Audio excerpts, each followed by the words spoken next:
Good evening, friends. Today we'll discuss something about leptospirosis. Leptospirosis per se is a zoonotic disease which spreads by leptospirosis. It is a gram-negative aerobe and it spreads through direct contact with the skin or mucous membrane. Generally, this leptospira is spreading during the rainy season. Most of the times, the various animals like dogs, sheep, cattle, and rodents, these spirochetes get collected in the renal tubules of these animals, and they are excreted in the urine and collects in the collected water. So whenever the human being walks into that water, these spirochetes penetrate the skin or the mucous membrane and they infect the human beings. So human being is the secondary host for this infection. A subset of patients of leptospira suffer from Weil's disease, in which the three organs, your lung, liver and kidney are involved. So this triad, if it is involved in these patients, then they are said to suffer from Weil's disease. There are 20 different types of spirochetes, out of which about 5 to 6 are more pathognomic. So leptospira, this disease is prevalent worldwide. The main animals through which it spreads to the human beings are dogs, cattle, pigs, sheep and rodents. Most of the time these animals or rodents, they urinate in the collected water in which the spirochetes thrive, and once the people go through the water, they infect through the skin and mucous membrane, leading to the infection in the human body. So most of the times the people who are affected are farmers, then your even in urban slums common people are affected, then abattoirs, and most of the people who are working in the fields and who are doing this manual scavenging work are more likely to affect by leptospira infection. Sometimes even if you come in contact with the animals, aerosolic spread is also known sometimes to the human beings. So human beings are, indirect hosts or the accidental hosts. Then in various water sport activity like, swimming in, village swimming or in rivers or collected water in the ponds, this type of sport activity or water rafting, this infection can occur to such people. So, what is the pathobiology? The incubation period is 2 to 30 days, but most of the times the symptoms appear in 5 to 14 days. And this spirochete, it enters the human body through the skin or mucous membrane, and the spread occurs by two ways.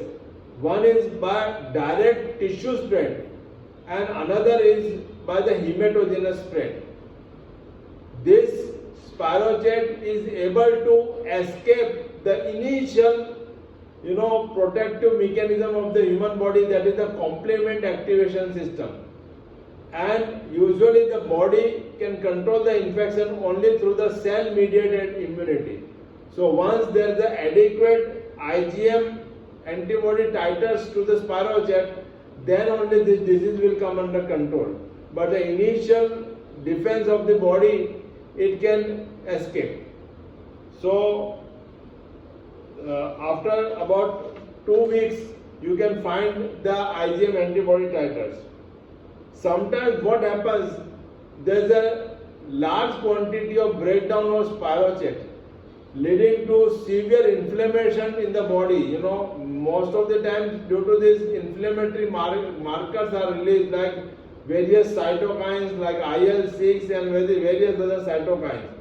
And so such patients, such small subset of patients in which this severe inflammatory response syndrome is there, can develop a septic shock like state in which the blood pressure will go very low, and once the blood pressure goes low, there can be a multi-organ failure or dysfunction. So even during this inflammatory storm, sometimes these people also develop a DIC-like state in which all your bleeding, APT, APTT, then all this BTCT will be deranged. And sometimes these patients can develop severe pulmonary hemorrhage as well as even GI gastrointestinal hemorrhage. So this we should keep in mind. So what are the clinical features?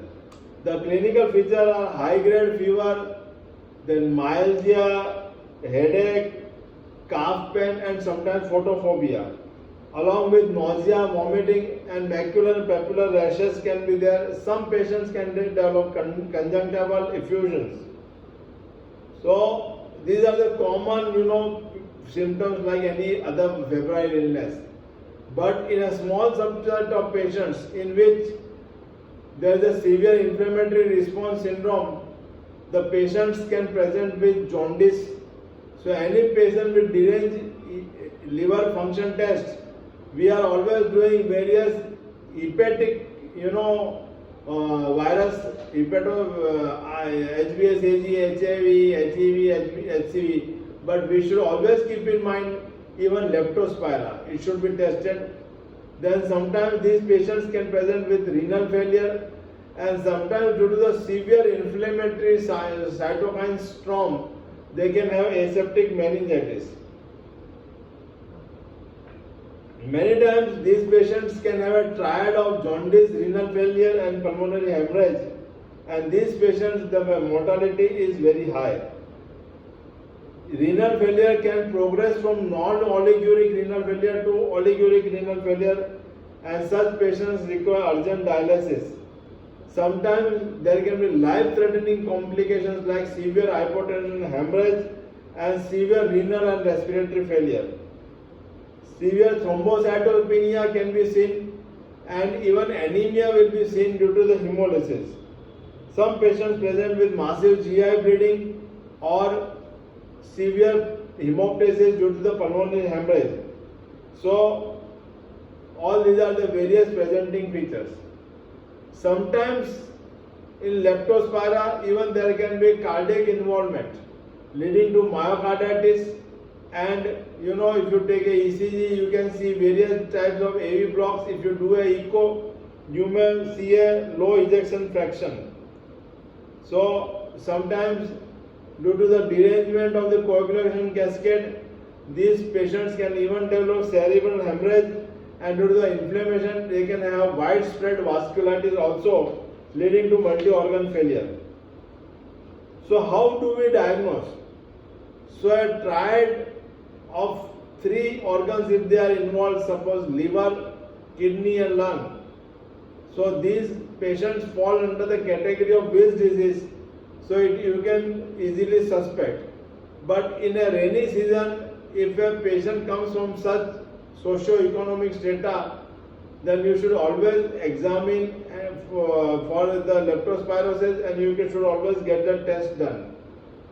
In laboratory investigation, if you do a CBC, you may find thrombocytopenia. Then if you do a BTCT, PT, APTT, we can find prolonged APTT or prolongation of bleeding or coagulation time.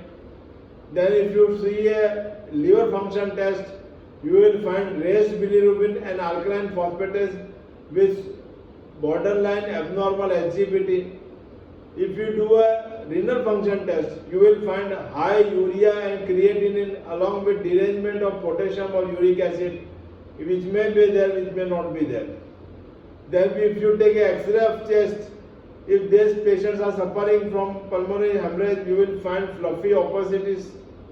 Then if you do a echo, you may have low ejection fraction due to the myocarditis. And if you do a ECG, you may find some sort of AV blocks, type 1 or Mobitz type 2 block. So these are the various biochemistry and laboratory tests with which you can correlate. The diagnostic test is IgM antibody titer. It should be done by ELISA method only, because many times rapid kits may give false positive or false negative results. In certain centers, even PCR technique is available which can be utilized for diagnosing these patients. Now, what is the treatment? The drug of choice for treating this disease is doxycycline. You can give doxycycline oral, or in a critical patient you can give intravenous doxycycline. Should be given 100 milligram twice a day for 7 to 10 days. Other drugs which can be used are ampicillin, amoxicillin, cefotaxime and ceftriaxone. Your macrolides and fluoroquinolones have no role in treatment of leptospirosis. So these are the basic chemotherapy for leptospirosis. Other are supportive treatments. Suppose the patient has hypotension, you can give enough quantity of intravenous fluid, which you can use crystalloids along with colloids. If required, you can give vasopressors. If the patient is having altered bleeding and coagulation time, you can use FFP, and if required, you can give cryoprecipitates. Then, if the patient is having sudden oliguria or anuria, then don't wait for long with medical line of treatment. Immediately we have to dialyze these patients. You can dialyze with the help of conventional dialysis machine. You can do a sled over 7 to 8 hours. There is low filtration. Similarly, if you are having a higher quality machine, you can do continuous veno filtration in these patients, which will be very helpful in reducing the fluid load as well as the urea and reducing the urea and creatinine. There is no clear-cut benefit of steroids, so never use steroids in these patients, because it may, on the contrary, prove to be deleterious to these patients. So this is something about the treatment of these patients. Now, how do we prevent? So prevention can be done by use of stockings, gloves, then educating the people of going in open contaminated water, and educating them about the spread of the disease by the various animals, so how to avoid. Similarly, if you spray hypochlorite solution or some pesticides in this water, these spirochetes can be killed, leading to protection of the people who are working there. And if you find a person is infected, then immediately we can start doxycycline 100 milligram twice a day and give it for 7 days. And we can give even chemoprophylaxis in these patients, like we can give doxycycline 200 milligram every week, so that the people who are going in these situations and who are prone to get infection will have prevention from the disease. So this sometimes the army soldiers who are working in the remote places are given a prophylaxis of doxycycline 200 milligram every week. Vaccines have been tried in China and Cuba, but have not been very successful. Now, what are the prognostic features? So, persons with old age, persons with COPD, persons who are having chronic renal failure or coagulation disorders, persons who are having hepatic insufficiency, if they get this disease, they are more prone to get the severe form of disease, that is the Weil's disease, and mortality can be high.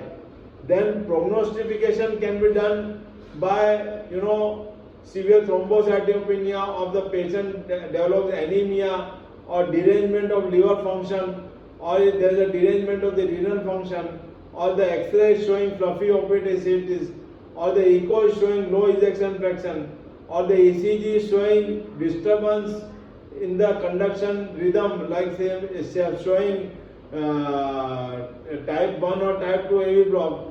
These are all patients who require more attention. So we should be very careful in treating these patients by giving all supportive treatment along with the antibiotics.